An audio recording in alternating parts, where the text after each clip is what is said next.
You're a relic, Claire. Nobody wants a 52-year-old running the socials for a modern brand, Priya said, loud enough for the whole sales floor to hear, like it was a punchline. I didn't flinch. 22 years I'd given Hartley and Wren. My dad Frank built it from a lock-up garage in Slough in 1998. I was there before the first showroom, before the first van, before Priya married my brother Danny and decided the company needed fresh energy. 18 months earlier, Dad had passed. Priya became MD within 6 weeks. That morning, she called a full team meeting to announce a restructure. My role, she said, was redundant. Then she smiled and told everyone the £1.4 million Marchbanks Hotels contract, the biggest deal in company history, the one I'd chased for 8 months, had been won by her new hire, 26-year-old Josh, our head of brand. Best of luck, Claire, she said. Genuinely. I didn't argue. I signed the redundancy paperwork HR slid across the table. Standard terms, statutory pay, an NDA about business-sensitive matters. What none of them knew, not Priya, not Danny, not even the new accountant, was sitting in a drawer at my flat. Back in 2011, my father's first business partner had walked off with the name of his previous company and started a rival using it. It nearly ruined him. So when he registered Hartley and Wren, his solicitor advised protecting the brand name separately from the company itself. Dad didn't trust banks, investors, or, as it turned out, family who'd marry in later. He trusted me. The trademark certificate for Hartley and Wren was registered not to the limited company, but personally, to me. I'd kept that certificate for 13 years and never told a soul. I picked up my box. For 8 months, I said nothing. I took my settlement, did some freelance brand consulting, and watched from a distance. Hartley and Wren, meanwhile, was expanding fast. Priya wanted franchises, new showrooms in Leeds, Bristol, Edinburgh, and she needed money for it. She brought in a private equity firm for a $2 million funding round. That's when the due diligence started.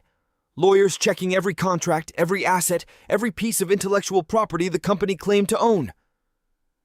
My phone rang on a Tuesday. Priya, sounding almost friendly. Claire, quick one. Our lawyers can't find the trademark assignment for the company name. It's probably just an old filing error from your dad's time. Could you sign this transfer form? We'll throw in $500 for the sentimental bother. I'll think about it, I said. She called again 2 days later, less friendly. Claire, this is holding up a £2 million deal. Just sign it. I said I'd think about it, Priya. By Friday, she wasn't asking anymore. You do realize you can't just sit on this out of spite. It's not yours, it's the company's. Everyone knows that. Then everyone's wrong, I said. Speak to my solicitor. The line went quiet for 3 full seconds. The following Monday, she turned up in person at my solicitor's office in Reading, uninvited, coat still on, demanding to know what game I was playing. The door to the meeting room opened. My solicitor, Mr. Aziz, didn't raise his voice once. He just laid the papers on the table. Under the Trademarks Act 1994, the registered proprietor of a mark is whoever the Trademarks Register says it is, he said. That has been Claire Hartley since 2011. There is no assignment on file transferring those rights to Hartley and Wren Limited, because one was never made. The company has been trading under this name for 13 years on nothing more than an unwritten, informal permission from Claire's father. That permission ended the day Claire was made redundant. As of this morning, Claire is formally withdrawing it. A cease and desist has already gone to your solicitors. Priya's face went white. You can't do that. That name is on every invoice, every van, every showroom sign. I'm aware, Mr. Aziz said. Claire. Priya turned to me, and for the first time in 18 months, her voice cracked. We're family.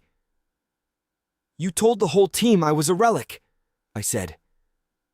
Contaminating a modern brand, I think you said. Funny thing about relics, Priya. Sometimes they own the deeds to the building you're standing in.